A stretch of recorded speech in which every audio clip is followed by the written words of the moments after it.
गरुड़ पुराण अध्याय 2 वैतरणी नदी और आत्मा का यमलोक गमन। गरुड़ जी कहते हैं कि हे भगवान, हमें यमलोक के बारे में बताएं। पापी लोग किस प्रकार से यम मार्ग के अंदर जाते हैं और यह मार्ग किस प्रकार से दुख प्रदान करता है, इसके बारे में विस्तार से बताए। उसके बाद भगवान कहते हैं, हे गरुड़, यम मार्ग के बारे में तुम कांप उठोगे, क्योंकि यह बहुत ही भयानक होता है। यम मार्ग में कोई भी पेड़ नहीं है जहाँ पर आत्मा आराम कर सके, अन्न भी वहाँ पर आपको कहीं नहीं मिलेगा। तो आपको भूखा प्यासा ही जाना पड़ेगा और जल का तो वहाँ पर नामो निशान ही नहीं मिलेगा। इसके अलावा 12वां सूर्य वहाँ पर तपते हैं, मतलब कि बहुत ही अधिक गर्मी पड़ती है। इस यम मार्ग के अंदर पापी बहुत बार पीड़ित होता है। कभी ठंडी हवाएं उसको पीड़ित करती हैं तो कभी उसके पैरों में कांटे चुभते हैं। इसके अलावा रास्ते के अंदर सांप, कुत्ते और बाघ के द्वारा खाया जाता है और बहुत अधिक भयंकर पीड़ा होती है। पापी आत्मा को बिच्छू खाते हैं और रास्ते में कहीं कहीं पर आत्मा को आग लगाई जाती है। इस समय आत्मा बहुत अधिक दर्द महसूस करती है, लेकिन उसको बचाने वाला कोई भी नहीं होता है। उसके बाद पापी आत्मा अशीपत्र वन नामक एक नरक के अंदर पहुंचती है, जो 2000 योजन दूर बताया गया है। उसके बाद अशीपत्र वन के बारे में वर्णन करते हुए लिखा गया है कि इसमें कौवों, उल्लुओं, बाघ और सर्प का आतंक मचा हुआ है। यहाँ पर भी जीव बहुत अधिक प्रताड़ित होता है। वह कभी पर्वत से गिरता है, कभी कीलों पर चलता है तो कभी आग में जलता है, कुएं में गिरता है, वह घने अंधकार में गिरता है, कीचड़ में भी गिरता है और जोगों से भरे कीचड़ में भी वह कई बार गिरकर बहुत अधिक पीड़ित होता है। इस जगह पर पापी आत्मा को तपी हुई बालू के ऊपर चलना पड़ता है, धधकते मार्ग और अंगारों पर चलना होता है। इसके अलावा कहीं कीचड़ बरसता है, कहीं रक्त बरसता है, कहीं गर्म जल बरसता है, कहीं गहरी खाई है, कहीं पर्वत की ऊंची चोटी है तो कहीं पर कंदराओं में प्रवेश करना पड़ता है। मार्ग के अंदर कहीं पर शिलाएं हैं जिन पर चढ़ना बहुत ही मुश्किल है, तो कहीं पर मवाद और रक्त से भरे तालाब हैं। मार्ग के बीचों बीच वैतरणी नदी बहती है, जो बहुत ही खतरनाक है। यह 100 योजन चौड़ी है। इसके अंदर मवाद और रक्त बहता है। इसके किनारे हड्डियों से बने हुए हैं। देखने मात्र से ही प्राणी कांप जाता है। यह बहुत ही भयंकर नदी है और यह दुख पूर्वक पार करने वाली नदी बहुत ही दुर्गम है। इस नदी के अंदर भयंकर घड़ियाल रहते हैं। इनके अलावा कई अन्य भयंकर जीव भी इसके अंदर निवास करते हैं। आए हुए पापी को देखकर यह नदी खोलने लगती है। वैतरणी नदी के अंदर सुई के समान कीड़े रहते हैं। व्रज के समान चोंच वाले कीट और कोमों से भरी है। यह पापी आत्मा को नोचते हैं। जब पापी आत्मा इसके अंदर गिरती है तो अपने परिजनों को पुकारते हैं और चीखते चिल्लाते हैं, लेकिन उसके बाद भी उनको बचाने कोई नहीं आता है। वैतरणी नदी के अंदर रहने वाले जीव मांसाहारी होते हैं और आत्मा को खाते हैं, जिससे पापी जीव बुरी तरह से बिलबिलाता है। इस नदी के भयानकता को देखने के बाद बड़े बड़े प्राणी चेतना शून्य हो जाते हैं। इसी नदी के अंदर जीव रक्त का पान करते हैं और यह नदी बहुत भयंकर गर्जना करने वाली होती है। बहुत से सर्पों और बिच्छू से व्याप्त इस नदी के अंदर गिरे जीव की रक्षा करने वाला कोई नहीं है। इस नदी में गिरने के बाद पानी अक्षण भर ऊपर आता है तो अक्षण भर पाताल में चला जाता है। इस तरह से यह नदी बहुत अधिक दुख देती है। इस प्रकार से पापी यह मार्ग पर रोते चिल्लाते चलते हैं। यह मार्ग बहुत अधिक पीड़ादायक होता है। कुछ पापियों को अंकुश से बांधकर खींचा जाता है, कुछ को पीठ में छेद करके खींचा जाता है, जबकि कुछ को नाक में छेद करके व कान में छेद करके खींचा जाता है। कुछ पापियों को कौवे की मदद से खींचे जाते हैं। पापी गर्दन और पैरों में जंजीरों से बंधे हुए और पीठ के ऊपर लोहे के भार को रखकर मार्ग में चलते हैं। यमदूतों के द्वारा मुकदरों से पीटे जाते हैं, जिससे खून निकलता है और उस खून को चूसते हुए मार्ग पर यह चलते हैं। इस दौरान पापी जीव अपने पाप कर्मों के बारे में सोचते हैं और बहुत अधिक दुखी होते हैं। यह मार्ग पर चलते हुए मंदबुद्धि प्राणी अपने पुत्र और पौत्रों को पुकारता है और विलाप करता हुआ चलता है। उसके बाद वह सोचता है कि मनुष्य जीवन पुण्य करने के लिए प्राप्त होता है। उसके बाद भी मैंने पुण्य नहीं किया, देवताओं की पूजा नहीं की, धर्मांचरण नहीं किया, दान नहीं किया, तीर्थ यात्रा नहीं की। अब तो अपने गलत कर्मों का फल भोगना ही पड़ेगा।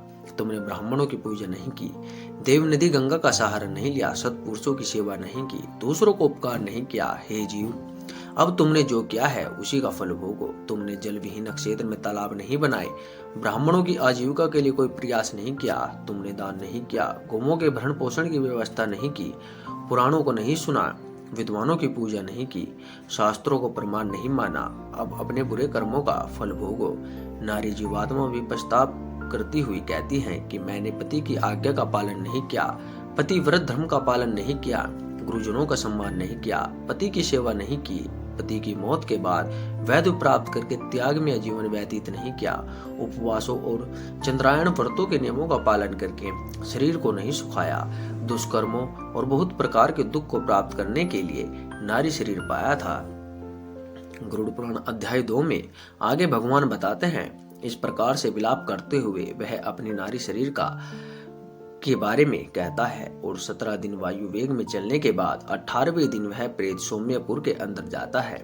यहाँ पर पुष्पभद्रा नदी और अत्यंत अच्छा दिखने वाला एक वट वृक्ष भी है। यहाँ पर स्थिर प्रेत को आराम करवाया जाता है। प्रेत अपने पुत्र और पौत्रों के द्वारा दिए गए सुख का स्मरण करने के बाद बहुत अधिक दुखी हो जाता है। तो उसके बाद यमदूत उसे कहते हैं, कहाँ है पौत्र, कहाँ है धन, कहाँ है आपके प्रियजन। हे मूढ़, अपने कर्मों का फल भोगता रहे और इसी मार्ग पर चलता रहे। उसके बाद जीव को यमदूत कहते हैं कि हे जीव, क्या तुमको पता नहीं था कि तुझे एक न एक दिन इसी मार्ग पर चलना होगा? क्या तुमने ब्राह्मणों के मुख से नहीं सुना था? सुनने के बाद भी तुमने कुछ अच्छा नहीं किया। अब अपने कर्मों का फल भोगता चल। और उसके बाद जीव को मुगदरों से पीटा जाता है। उसके बाद जीव पुत्रों के द्वारा दिए गए मासिक पिंडों को खाता है और फिर जीव सौरीपुर पहुंचता है। यहाँ के जड़म नामक एक राजा को देखकर जीव बहुत अधिक भयभीत हो जाता है और यहाँ से भागने की कोशिश करता है। अपने स्वजनों के द्वारा दिए गए अन्न जल को खाकर जीव इस पुर को पार करता है। उसके बाद जीव प्रेत नगेंद्र भवन की ओर आता है। यहाँ पर वनों को देखकर बहुत अधिक दुखी हो जाता है और दया रहित यमदूतों के आगे बार बार रोता है। यहाँ पर जीव पिंड, जल और वस्त्र का उपभोग करता है और यमदूतों के द्वारा आगे खींचा जाता है। तीसरे मास को पापी जीव गंधर्व नगर को प्राप्त होता है। वहां पर पिंड खाकर आगे चलता है। चौथे मास वह शैलागमपुर में आता है और वहां पर उसके ऊपर पत्थरों की वर्षा होती है। उसके बाद वह 5वें मास प्रेत कोयमपुर नामक स्थान पर पहुंचता है। कोयमपुर के अंदर वह प्रेत बांधवों के द्वारा दिए गए 5वें पिंडों को खाकर कुरुपुर की ओर चलता है। 5.5 मास के बाद वह उषाण मासिक पिंड से तृप्त होने के बाद यमदूतों के द्वारा डराए जाने के बाद उस पुर को छोड़कर त्रिभुवन नामक पुर को जाता है। यहाँ पर यमराज का छोटा भाई विचित्र नाम वानला राज्य करता है। उस विशाल शरीर वाले अजीब राजा को देखकर जीव बहुत अधिक भयभीत हो जाता है और डरकर भागता है। उसके बाद धीवर मतलब नाविक आकर उस जीव को कहते हैं कि यदि तुम्हारा कोई अच्छा पुण्य किया हुआ है तो तुम नाव में बैठकर नदी पार कर सकते हो। यदि किसी जीवात्मा ने दान किया है तो वह नदी के उस पार आसानी से चला जाता है। यदि प्रेत ने अपने जीवन काल के अंदर गोदान किया है तो नाव अपने आप उसके पास आ जाती है और फिर वह उसके अंदर बैठकर आसानी से नदी पार कर सकता है। लेकिन यदि उसने अपने जीवन में कोई दान नहीं किया तो वह उस नदी के अंदर डूब जाता है और यमदूत उसके मुख से शूल से छेद करके रस्सी बांधकर उससे नदी पार करवाता है। इस दौरान प्रेत को बहुत अधिक दर्द होता है और वह बिलबिलाता है। षाणमासिक पिंड खाकर जीव अधिक भूख से पीड़ित होकर विलाप करता हुआ चलता है और 7वें मास में वह ब्रह्मादपुर को जाता है। यहाँ पुत्रों के द्वारा दिए गए सप्तम मासिक पिंड को खाता है और दुखद नामक पुर को आकाश मार्ग से गमन करता हुआ बहुत अधिक दुख प्राप्त करता है। 8वें मास में वह पिंडों को खाकर आगे बढ़ता है और 9वां मास पूर्ण होने पर जीव नाना कंद्रपुर नामक स्थान पर पहुंचता है। वहां पर जीव को बहुत अधिक डराया जाता है और वह भय से थरथर कांपने लगता है। उसके बाद यमदूतों के द्वारा भयभीत करते हुए 11वें महीने सुप्त भवन नामक स्थान पर पहुंचता है। गरुड़ पुराण अध्याय 2 में आगे भगवान बताते हैं, वहां पर पुत्र आदि से पिंडदान से भी सुखी नहीं होता है। 11वें मास पूरा होने पर वह रोदपुर के अंदर जाता है। उसके बाद 11 मासिक पिंड को वह खाता है।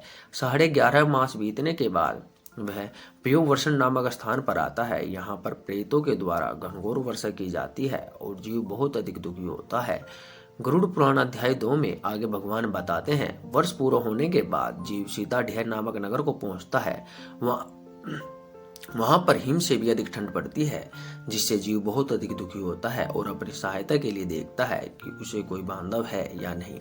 उसके बाद यमदूत उसे बोलते हैं कि उसका ऐसा कोई पुण्य नहीं है कि उसकी मदद की जा सके। और यहाँ पर जीव वार्षिक पिंड को खाकर धैर्य धारण करता है। उसके बाद वर्ष के अंत में वह यमपुरी को पहुंचता है। यहाँ पर वह अपने वायु शरीर को साथ लेकर कष्टपूर्वक यमपुरी को जाता है। जो जीव अपने जीवन काल के अंदर दान वगैरह नहीं करते हैं उनको यमदूत अत्यंत कष्टपूर्वक यमपुरी को ले जाते हैं। उसके बाद भगवान कहते हैं, हे गरुड़, मैंने यममार्ग के बारे में आपको विस्तार से बता दिया है, अब और आपको क्या जानना चाहते हो पूछो। गरुड़ पुराण अध्याय 2 आपको कैसा लगा कमेंट करके जरूर बताएं और ऐसी ही पौराणिक कथाएं सुनने के लिए हमारे चैनल से जुड़े रहें। धन्यवाद।